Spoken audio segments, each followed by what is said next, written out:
دو صورتیں یہ گویا کہ قرآن مجید کے اختتام پر دو پہرے دار ہیں۔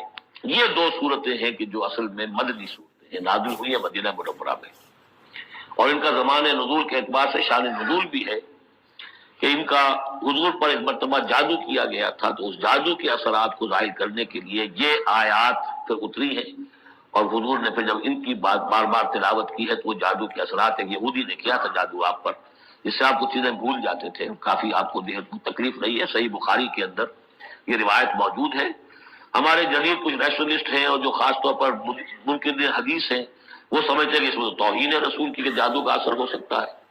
رسول بھی اس اعتبار سے بشر ہوتے تھے، تلوار کا اگر کاری زخم پڑا ہے تو خون نکلا، اور خون نکل گیا تو زوفتاری ہوا ہے، زوفتاری ہوا تو بے ہوشی بھی ہوئی ہے۔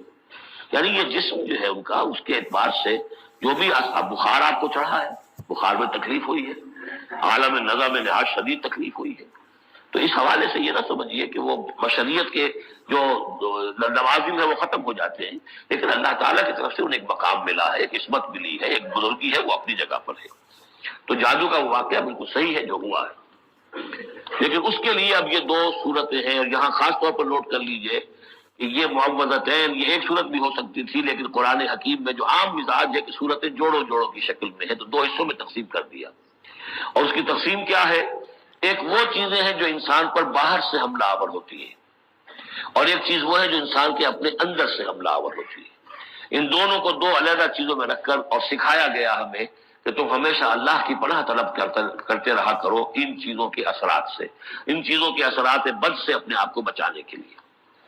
بسم اللہ الرحمن الرحیم، قل اعوذ برب الفلق، کہو کہ میں پناہ میں آ گیا صبح کے رب کی۔ فلق، فلق ویسے تو یہ لفظ ہم پڑھ چکے ہیں سورہ انعام میں، فالق الاصباح، رات کی تاریکی کا پردہ پھٹتا ہے اور سفیدہ سحر نمودار ہوتا ہے، یا گٹھلی، فالق الحب والنوائے، تو وہ جو گٹھلی ہوتی ہے وہ بھی پھٹتی ہے تو اس میں سے دو پتیاں نکلتی ہیں تو درخت بنتا ہے۔ اس اعتبار سے فلق سے مراد یہاں صرف صبح نہیں ہے، بلکہ جو اگلی صورت جا رہا ما خلق، جو بھی کچھ اس کائنات میں اس نے پیدا کیا ہے در حقیقت وہ عدم کا پردہ چاک کر کے اس کو وجود بخشا ہے۔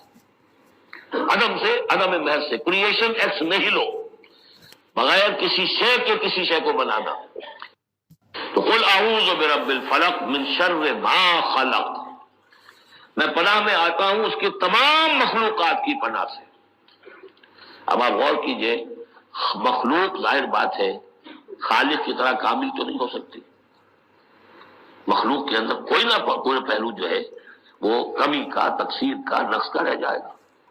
تو گویا کہ ہر مخلوق میں شر کا پوٹینشل ایلیمنٹ موجود ہے۔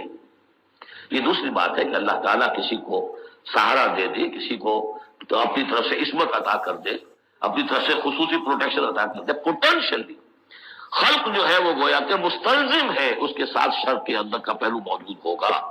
قل اعوذ برب الفلق من شر ما خلق، یعنی وہ شر جو ہے خود اپنی جگہ پر کوئی علیحدہ مستقل وجود رکھنے والی شے نہیں ہے، بلکہ وہ شر جو ہے خلق کے اندر جو کمی کا پہلو ہے، جیسے ہم نے انسانوں کے بارے میں پڑھا خلق الانسان من عجل، انسان کمزور پیدا کیا گیا ہے، وہ جو اس کا ہے، جو اس کا فطرت والا پہلو ہے، جو روحانی پہلو ہے، وہ تو ہے انا خلقنا الانسان فی احسن تقویم، لیکن جو یہ حیوانی پہلو ہے اس کا جو مادی وجود ہے، اس میں تو ذوق بھی ہے۔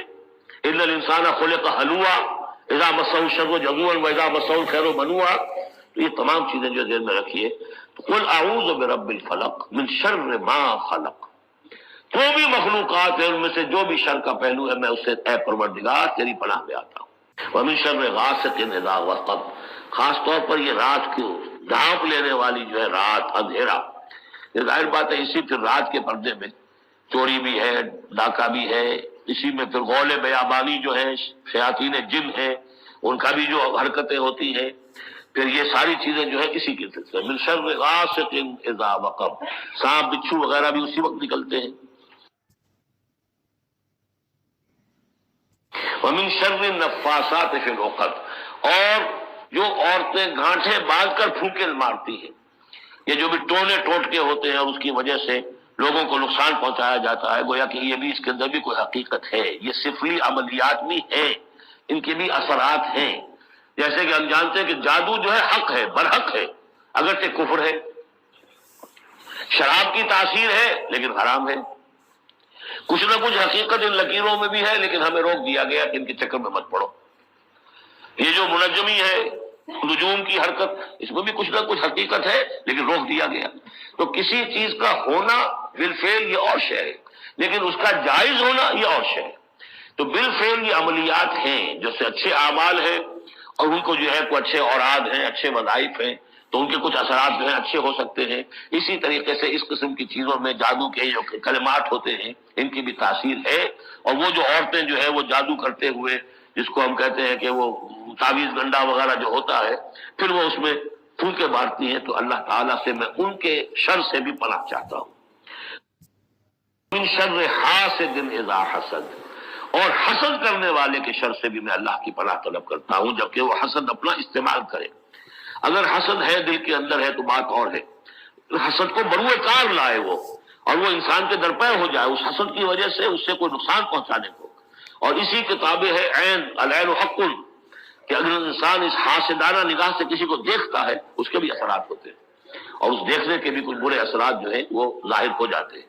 تو یہ تمام چیزیں اپنی جگہ پر ہیں، لیکن ان سے پناہ کرنے کے لیے آپ لمبے چوڑے کوئی اور سلسلوں میں نہ پڑے. یہی معوذتین اللہ نے جو محمد رسول اللہ کو تلقین فرمائے، سارا دار و مدار ان پر ہونا چاہیے. تعوذ کرتے رہیں، اس لیے کہ ہم پڑھ چکے ہیں سورہ بقرہ میں کہ حضرت سلیمان کے زمانے میں جنات جو تھے انہوں نے یہ سارے کام شروع کیے تھے، اور لوگ ان سے سیکھتے تھے جادو ٹونا. اور آج بھی نقش سلیمانی کے نام سے بکتے ہیں اس قسم کے جو بھی تعویذات ہوتے ہیں، اور وہ دھندا بنا ہوا ہے. تو اس کو لوگوں نے سیکھا، اور وہ لوگ جو ہے آج بھی ہمارے ہاں یہ چیزیں چل رہی ہیں، لیکن یہ چیزیں حرام کی گئی ہیں. اور کہا گیا ہے کہ کوئی کسی کو نقصان نہیں پہنچا سکتا جب تک کہ اللہ کا اذن نہ ہو. اگر یہ یقین انسان کے دل میں ہو تو پھر اسے کوئی نقصان نہیں ہوگا. اور ویسے تو یہ ہے کہ تکلیف اللہ کی طرف سے کسی وقت آ سکتی ہے، بغیر اس کے کہ کوئی اور آپ کو پہنچائے. اللہ کی طرف سے خود بھی آ سکتی ہے. صدق اللہ العظیم.